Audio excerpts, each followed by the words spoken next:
Break के बाद आपका स्वागत है। आप देख रहे हैं नमस्ते बिहार, मैं हूं आपके साथ लक्ष्मी। आज की सबसे बड़ी खबर, सीएम हेमंत सोरेन से ईडी पूछताछ करेगी। जमीन से जुड़े मामले में पूछताछ होगी सीएम हेमंत सोरेन से और सीएम आवास में ही 1 बजे से पूछताछ का समय रखा गया है। ईडी अधिकारी पहुंचेंगे। आपको बताते चलें कि सीएम आवास ही ईडी अधिकारी पहुंचेंगे और सीएम हेमंत सोरेन से आज पूछताछ होगी। ईडी ऑफिस से सीएम आवास तक सुरक्षा बढ़ा दी गई है, सुरक्षा कड़ी कर दी गई है। सुबह 9 बजे से लेकर के रात 10 बजे तक धारा 144 लागू रहेगी। तो बड़ी जानकारी आपसे साझा कर रहे हैं। आपको बताते चले कि आज सीएम हेमंत सोरेन से पूछताछ की जानी है। लैंड स्कैम से जुड़ा यह मामला है जिसमें सीएम हेमंत सोरेन से पूछताछ होगी। ईडी के सवालों के घेरे में होंगे सीएम हेमंत सोरेन। आपको बता दें कि इससे पहले 10 बार सीएम को समन भेजी जा चुकी है, लेकिन सीएम इससे पहले तैयार नहीं थे, लेकिन इस बार सीएम हेमंत सोरेन रेडी हो चुके हैं।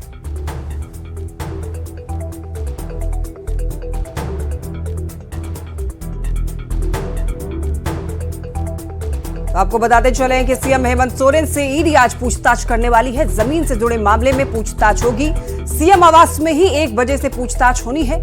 ईडी के अधिकारी सीएम हेमंत सोरेन के आवास पर पहुंचेंगे। ईडी ऑफिस से सीएम आवास तक सुरक्षा व्यवस्था कड़ी कर दी गई है। आपको बता दें कि सुबह 9 बजे से लेकर के रात के 10 बजे तक धारा 144 लागू रहेगी। तो सीएम हेमंत सोरेन की मुश्किलें बढ़ती हुई दिख रही हैं। आज का दिन है जब सीएम हेमंत सोरेन सवालों के घेरे में होंगे।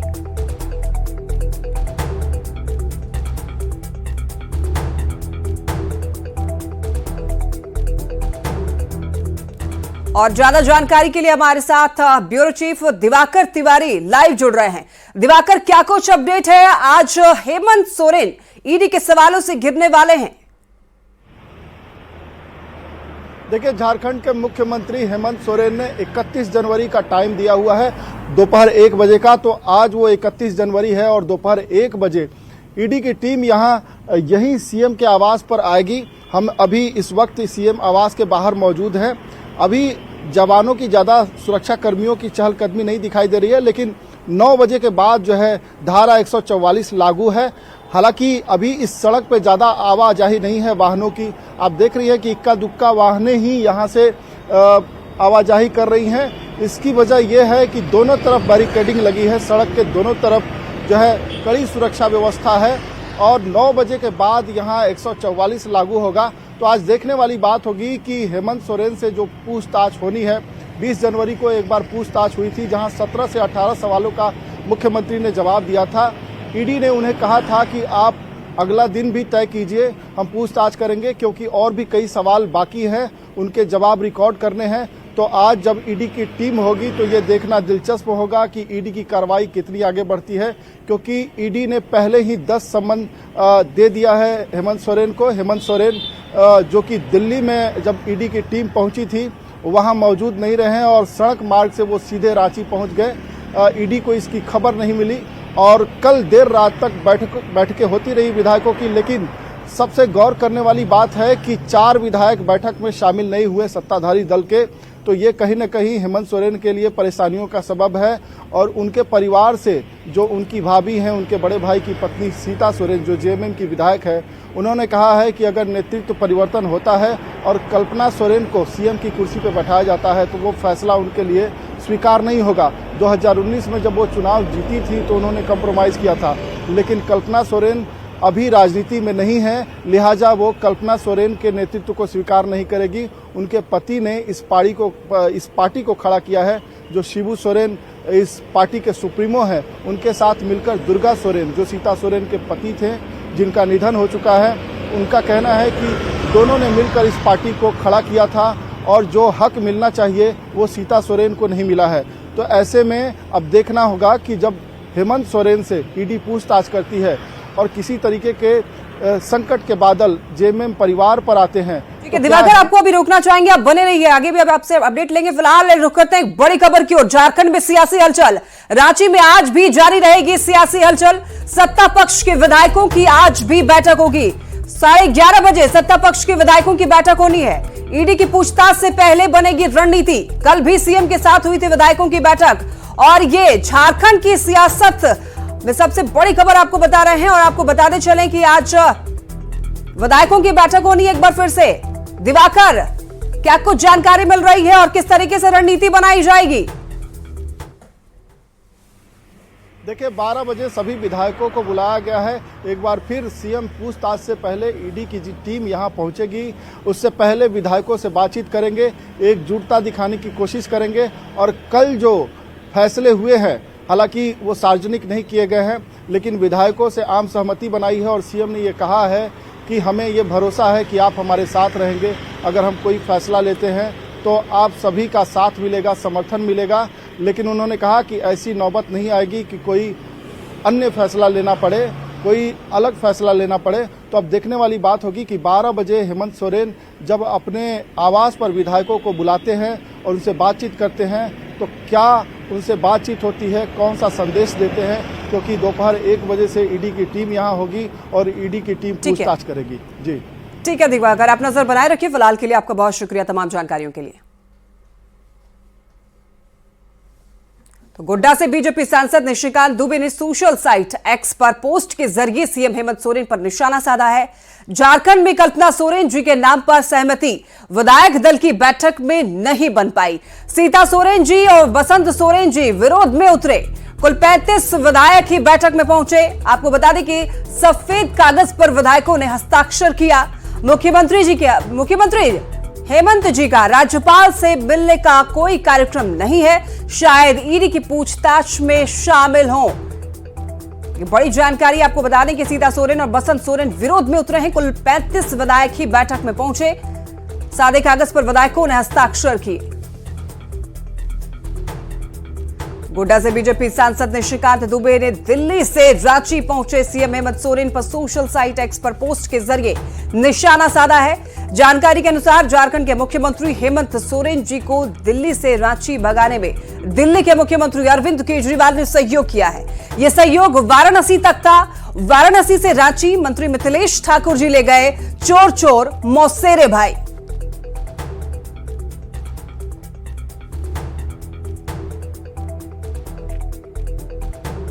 वहीं निशिकांत दुबे को सरयू राय ने भी सोशल साइट एक्स के जरिए झारखंड में सियासी घटनाक्रम पर जवाब दिया है। उन्होंने लिखा है, निशिकांत दुबे होगा तो वही जो होना है, पर वस्तु स्थिति यही है कि फिलहाल हेमंत सोरेन ज्यादा स्मार्ट निकले। ईडी दिल्ली में चक्रव्यूह की रचना पूरा कर पाए इसके पहले वो रांची पहुंच गए। इंतजार करिए। झारखंड में राजनीतिक उथल पुथल के बीच ये सवाल उठ रहा है कि क्या हेमंत सोरेन की जगह अब उनकी पत्नी कल्पना सोरेन प्रदेश की सीएम बनने जा रही हैं। इस सियासी चर्चा के बीच आइए जानते हैं कि ओडिशा की रहने वाली कल्पना सोरेन की कहानी, जो झारखंड से बड़े राजनीतिक परिवार की सबसे महत्वपूर्ण सदस्य बन गई।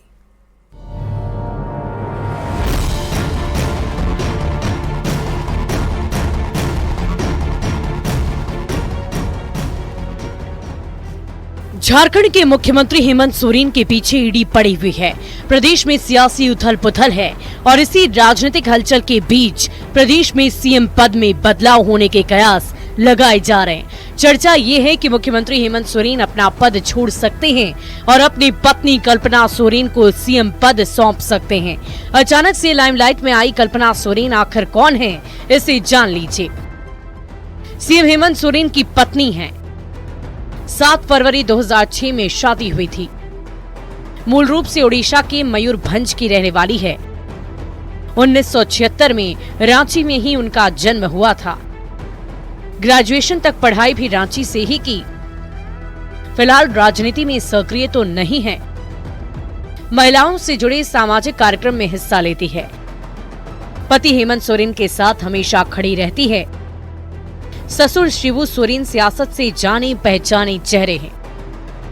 झारखंड के सबसे बड़े राजनीतिक परिवार में जन्मे हेमंत सोरेन और कल्पना सोरेन की शादी परंपरागत जनजातीय तरीके से हुई थी।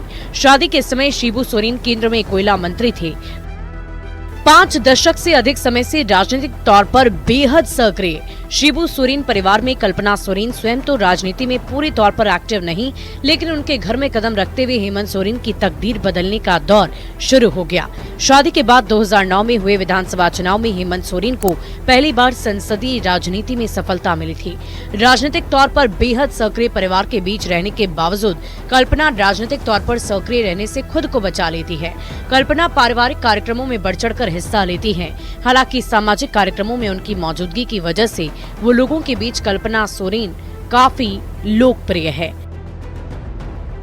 Bureau report, news 18। बीजेपी के बयानों को अमर्यादित बताते हुए जेएमएम के महासचिव सुप्रियो भट्टाचार्य खुद पूर्व सीएम बाबूलाल मरांडी को लेकर विवादित बयान दे बैठे। उन्होंने बाबूलाल की मानसिक स्थिति पर सवाल उठाते हुए कहा कि जो डॉक्टर बाबूलाल का मानसिक इलाज कर देगा उसे वो 11 लाख रुपए अपनी पार्टी की तरफ से देंगे। माननीय मुख्यमंत्री अपने कुछ निजी काम से शनिवार को दिल्ली गए और काम के पश्चात वो दिल्ली से लौट आए। माननीय मुख्यमंत्री केवल एक व्यक्ति नहीं, एक संस्थान है। वो इस स्टेट का एक बहुत प्राइम इंस्टीट्यूशन है। उस संस्थान के बारे में, उस व्यक्ति के बारे में भारतीय जनता पार्टी द्वारा जिस प्रकार के वक्तव्य दिए गए, वो पूरी तरह सीआरपीसी की धारा 499 के शर्तों पर लागू होती है। क्या इस राज्य का जो मुख्य विरोधी दल है, उनके अध्यक्ष और उनके सांसद जिस प्रकार का भाषा बोलते हैं, उन पर बहुत जल्द हम लोग आपराधिक मुकदमा करेंगे। सीआरपीसी की धारा 499 पर ट्वीट करके वो फोटो छापते हैं, लिखते 11,000 रुपए का इनाम। निष्ठा की पराकाष्ठा है बाबूलाल जी का।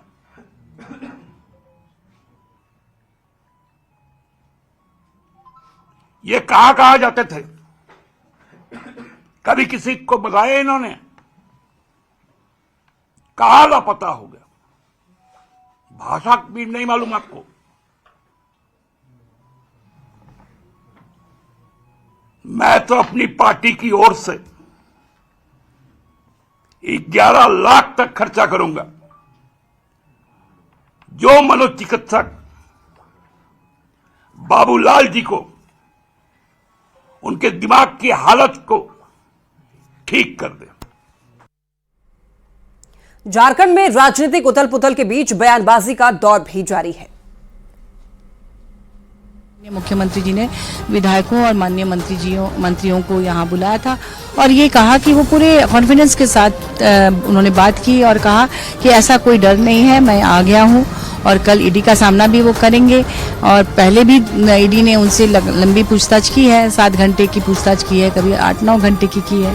इस बार भी करेंगे। और पिछली बार उन्होंने खुद ही कहा था कि 18 सवालों को पूछा गया है और बहुत सारे सवाल ईडी के लिस्ट में था जो शायद कल पूछा जाएगा, आगे पूछा जाएगा, ऐसा उन्होंने पहले ही कहा था। तो इसी सिलसिले में ये है कल की पूछताछ और हम लोग आश्वस्त हैं कि ऐसा कुछ नहीं होने वाला है। सरकार अपना कार्यकाल पूरा करेगी और आने वाले चुनाव में भी दमखम के साथ लड़ेगी। पूरी तरीके से सभी माननीय विधायक अपने गठबंधन के नेता हेमंत सोरेन के प्रति समर्पित भाव से साथ में हैं।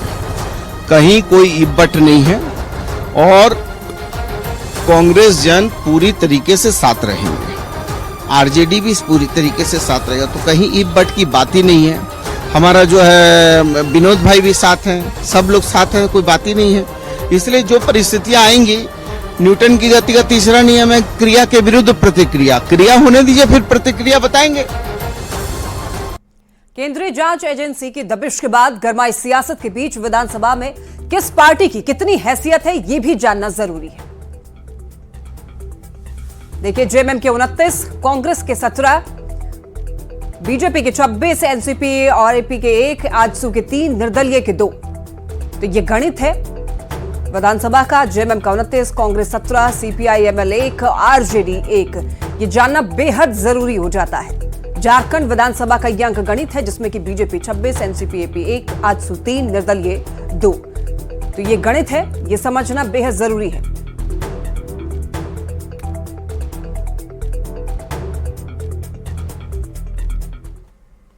संसद का बजट सत्र आज से शुरू हो रहा है। राष्ट्रपति द्रौपदी मुर्मू के अभिभाषण के बजट सत्र की शुरुआत होगी। नई संसद में राष्ट्रपति पहली बार दोनों सदनों, लोकसभा और राज्यसभा के सदस्यों को संबोधित करेंगी, जिसमें वो सरकार की उपलब्धियां बताएंगी।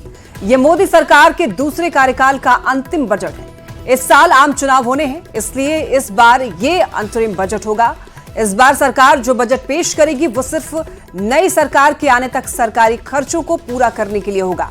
आम चुनावों के बाद चुनी गई नई सरकार की ओर से जुलाई में वित्तीय वर्ष 2024-25 के लिए पूर्ण बजट पेश किया जाएगा।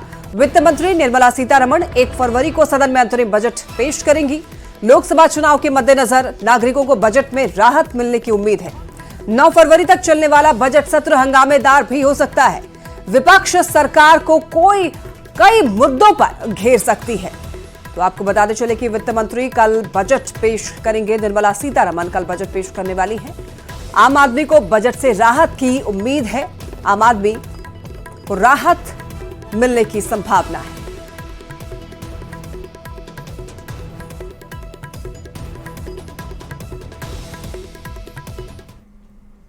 बत्तीस घंटे तक बिना किसी जानकारी के सीएम हेमंत सोरेन के गायब रहने को लेकर झारखंड में आरोप प्रत्यारोप का दौर शुरू हो गया है। बीजेपी हेमंत सोरेन पर राज्य के साथ मजाक करने का आरोप लगा रही है, तो आरजेडी बीजेपी पर जुमलेबाजी का आरोप लगा रही है। मंत्री के लिए पूरा झारखंड राज्य एक मजाक है। 2 दिन तक वो फरार रहे, गायब रहे, उनकी कोई सूचना नहीं थी और पूरा स्टेट मशीनरी पंगु हो गया था और पूरे स्टेट ब्यूरोक्रेसी के पास भी आदेश देने वाला कोई व्यक्ति नहीं था। ये देश के इतिहास में पहली बार हुआ था कि कोई मुख्यमंत्री फरार हो और अचानक मुख्यमंत्री प्रकट होते हैं और कहते हैं मैं बिल्कुल सुरक्षित हूं, मैं बिल्कुल ठीक हूं और झारखंड के हित के लिए काम करूंगा। ये मजाक है मुख्यमंत्री जी। 2 दिनों तक आपने इस प्रदेश की 3.25 करोड़ जनता को अधर में लटका दिया था। पूरा सिस्टम कोलैप्स कर गया था। जाहिर तौर पर राजवंशी राजकुमार अपने जो राजपाट है उसको इसी तरीके से ट्रीट करते हैं। जनता की कोई अहमियत नहीं होती। 2 दिनों तक गायब, उसके बाद प्रकट। आप तो ईश्वर हो गए साहब, दर्शन देने लगे हैं। वो किस आधार पे ऐसे बयान दिए? एक परिपक्व राजनीतिज्ञ से ऐसे बयान की उम्मीद नहीं की जा सकती। फिर भी मैं उनसे पूछना चाहती हूँ कि वैसे तो आप जुमलेबाज पार्टी से आते हैं, आपकी पार्टी रोज नए जुमले करती है, फिर भी मुझे एक उम्मीद है कि एक सच्चे झारखंडवासी होने के नाते आप इस बार सारे झारखंड वासियों के अकाउंट में 11-11 हजार रुपए डलवाएंगे, क्योंकि आपने वादा किया था। और आपके वादे के अनुसार मैं आपको बताना चाहती हूं कि आपको छोड़कर हर झारखंड वासी को पता था या पता है कि हेमंत सोरेन जी कहां हैं। बोकारो में आजसू पार्टी के विधायक डॉक्टर लंबोदर महतो ने सीएम हेमंत सोरेन को लेकर के प्रतिक्रिया देते हुए कहा है कि सीएम 32 घंटे से कहां गायब थे, उनको सब कुछ बताना चाहिए, क्योंकि अगर सीएम कानून का सम्मान करते तो यह स्थिति नहीं होती। विधायक दल की बैठक में सीएम की पत्नी कल्पना सोरेन की मौजूदगी पर उन्होंने कहा कि क्रिकेट और राजनीति में कुछ भी संभव है।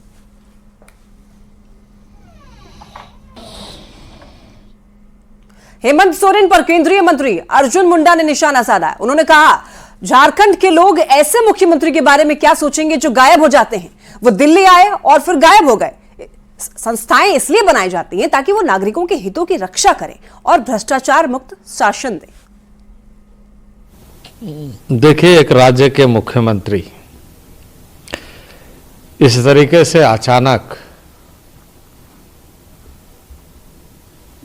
डिसअपियर हो जाना